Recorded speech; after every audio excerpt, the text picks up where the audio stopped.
I can't trust anyone else. Ikaw ang kumuha ng CCTV footage sa gallery. May tanong lang ako. May plano ka ba after this? What do you mean? Alam ko nagpapagusot ka kay VGR, kaya abalang-abala ka dyan sa kaso.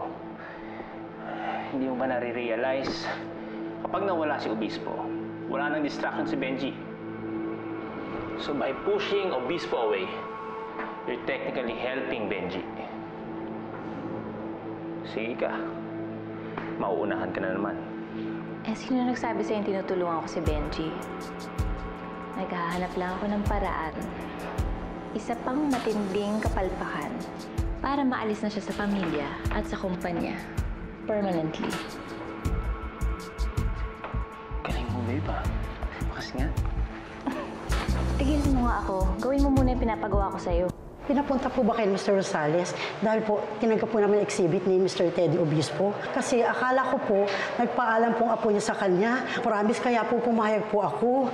Eto nga po, napagsabihan po ako na may-ari kasi kilala niya po pala si Sir Vicente po eh. Sir, nakikiusap naman po ako sa inyo, sir. Please po, meron po akong pinapaaral. Maawa naman po kayo. Hindi po ako pwede masisante sa trabaho ko, sir. Please po, sir. Isa lang naman yung kailangan ko. Hindi ka masisisante pag binigay mo sa akin. Sir, huwag naman po ganyan, sir. Huwag naman po, iba na lang po na po yan si sir naman. Papatawa ka ba? Seryoso ako. Eh, sir, yun nga po, sir. Seryoso po, sir. Hindi po ako ready sa mga ganyan, sir. Ang kailangan ko, yung CCTV footage ng araw na yon, yun yung kailangan ko. Akala ko naman, sir, kung ano na po. Sige po, sir, magkukomply po kami. Corrupted na yung footage ng CCTV. Wala na makapanood nun. Good. Sigurado ka ba na iniwan ko lang yun doon? Bakit di na natin kunin? Ano ka ba? Wala. Mas magiging suspicious kasi in case na may maghanap nun kung biglang nawala yung footage.